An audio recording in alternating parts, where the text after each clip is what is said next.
Asit office থেকে ফিরে দেখল পুবের ঘর দখল হয়ে গেছে। বৌমা সমস্ত জিনিসপত্র টেনে টেনে ঘরে আনছে। ছেলে বরুণ সাহায্য করছে। ছোট বড় কতগুলো পুতুল ছুঁড়ে ফেলা হয়েছে মেঝেতে। বিছানার চাদর চেঞ্জ হয়েছে।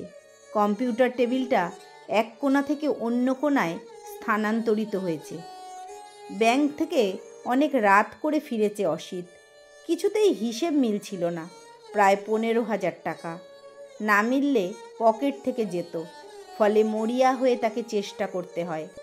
ব্যাংক ম্যানেজার ক্ষিতীশ সান্যাল লোকটি অত্যন্ত ভালো। সারাক্ষণ পাশে থেকে থেকে ধরে ধরে হিসেব করে শেষ পর্যন্ত মিলিয়ে দিয়েছেন। নইলে কেলেঙ্কারি হয়ে যেত আজ। সে কারণে অসিতের মেজাজ ভালো ছিল না। বাড়ি ফিরে ছেলে বৌমার কাণ্ড দেখে সে বিস্মিত। মাত্র 3 দিন হয়েছে, এর মধ্যেই ঘর দখল। অসিত বেশি রাগলে একেবারে চুপ করে যায়। এক গ্লাস ঠান্ডা জল খায়। তারপর অনেকক্ষণ ভাবে, ন্যায় অন্যায় দেখে। আজও অসিত একেবারে চুপ করে গেল। স্ত্রী আতাকে ডেকে এক গ্লাস ঠান্ডা জল আনতে বলল। জল পেয়ে ঢকঢক করে খেয়ে গ্লাস ফিরিয়ে দিয়ে চুপ করে চেয়ারে হেলান দিয়ে বসে রইল। অনেকক্ষণ ভাবল। শেষে কোনো এক অজানা কারণে তার চোখ দুটো ভিজে এলো। রাত 10টায় খাওয়া দাওয়া শেষ হয়ে গেলে ছেলে বরুণকে কাছে ডাকলেন। অনেকগুলো দলিল দেখিয়ে বললেন, দেখ, মাঠের ম্যাক্সিমাম জমি তোর নামে রেজিস্ট্রি করে দিয়েছি। সেগুলোর মালিক তুই। কিন্তু এই বাড়িটি এখনও আমার নামে। ফলে বাড়ির মালিক আমি। আমার ইচ্ছে এই বাড়ি ছেড়ে বৌমাকে নিয়ে তুই অন্য কোথাও থাকিস।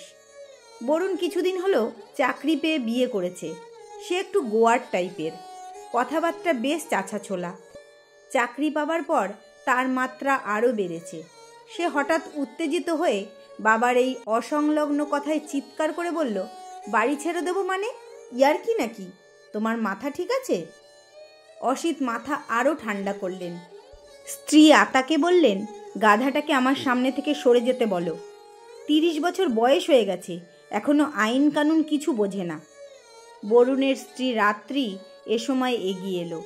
শ্বশুরের পিঠে হাত রেখে খুব ঠান্ডা মাথায় বলল, কি হয়েছে আমায় বলুন বাবা, আপনি এত উত্তেজিত হয়েছেন কেন? অসিত বৌমার দিকে ফিরে চাইলেন। ভাত মাখা বন্ধ রেখে বললেন, কার পারমিশনে তোমরা ঘর চেঞ্জ করেছো? কে তোমাদের অনুমতি দিয়েছে ওই ঘর দখল করার? রাত্রি আরও ঠান্ডা হয়ে হেসে বলল, দখল কেন বলছেন বাবা? এখন তো ওই ঘর ফাঁকাই পড়ে থাকবে, নোংরা হবে। অসিত বৌমার কথায় ঠান্ডা হলো না, বরং খাবার ফেলে উঠে বলল, আমি কোনো কথা শুনতে চাই না। 10 মিনিটের মধ্যে ঘর খালি চাই, নইলে তোমরা অন্য কোথাও গিয়ে ওঠো। বলেই অসিত হন হন করে গিয়ে বেসিনে হাত ধুতে লাগলো। আতা দেবী এতক্ষণ স্বামীর কাণ্ড কারখানা তীক্ষ্ণ দৃষ্টিতে নিরীক্ষণ করছিলেন। চেয়ার থেকে লাফ দিয়ে উঠে স্বামীর সামনে গিয়ে দাঁড়িয়ে বিভিন্ন অঙ্গভঙ্গি করে বলল, ওই ঘর এখন কি কাজে লাগবে? ছেলে থাকলে অসুবিধা কি? ঘর তো ওরা উড়িয়ে নিয়ে যাচ্ছে না। অসিত মুখ ধোয়া বন্ধ রেখে ফিরে তাকালেন স্ত্রীর দিকে। মুখে অনেকটা জল পোড়া ছিল। কুলকুচু করে সেইটুকু ফেলে দিয়ে আবার স্ত্রীর চোখের দিকে তাকিয়ে বললেন, খবরদার, ওটা আমার মেয়ের ঘর। আতা দেবী আরও খানিকটা এগিয়ে গেলেন স্বামীর দিকে। বিরক্ত হয়ে বললেন, তোমার মেয়ের ঘর তাতে কি হয়েছে? মেয়ে তো শ্বশুরবাড়ি চলে গেছে, এখন ঘর কি ফাঁকা থাকবে? স্ত্রীর কথায় অসিত মহা বিরক্ত হলো। হ্যাঙ্গারে ঝুলানো তোয়ালেতে হাত মুছতে মুছতে বলল, বিয়ে হয়েছে তো কি হয়েছে? মেয়ে কি আমার পর হয়ে গেছে, মরে গেছে? মেয়ে আমার ওই ঘর থেকে সকালে বেরিয়ে প্রথম বাবা বলে জড়িয়ে ধরত।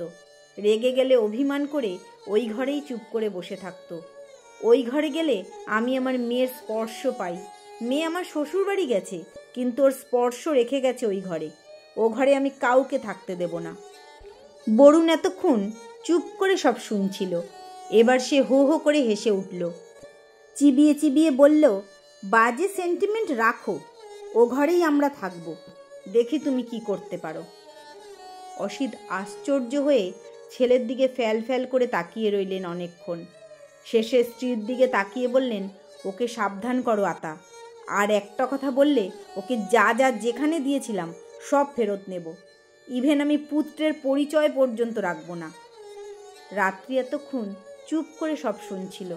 সে উঠে এসে শ্বশুরের হাত ধরে ডাইনিং টেবিলে বসিয়ে দিয়ে ধীরে ধীরে বলল, আমরা এখনই ঘর ছেড়ে দিচ্ছি বাবা, আপনি শান্ত হন। অসিত আশ্চর্য হয়ে বৌমার মুখের দিকে তাকিয়ে বললেন, সত্যি? তোমার মঙ্গল হোক বৌমা। রাত্রি এবার আঁচলে চোখ মুছতে মুছতে বলল, এই একই বিষয় নিয়ে আমাদের বাড়িতে দাদার সঙ্গে বাবার ঝামেলা হয়েছিল। দাদা আমার ঘর দখল করে নিয়েছে। আমরা এখন গেলে ঠিকমতো থাকার জায়গা পাই না। মা বাবা এ নিয়ে খুব দুঃখ করেন।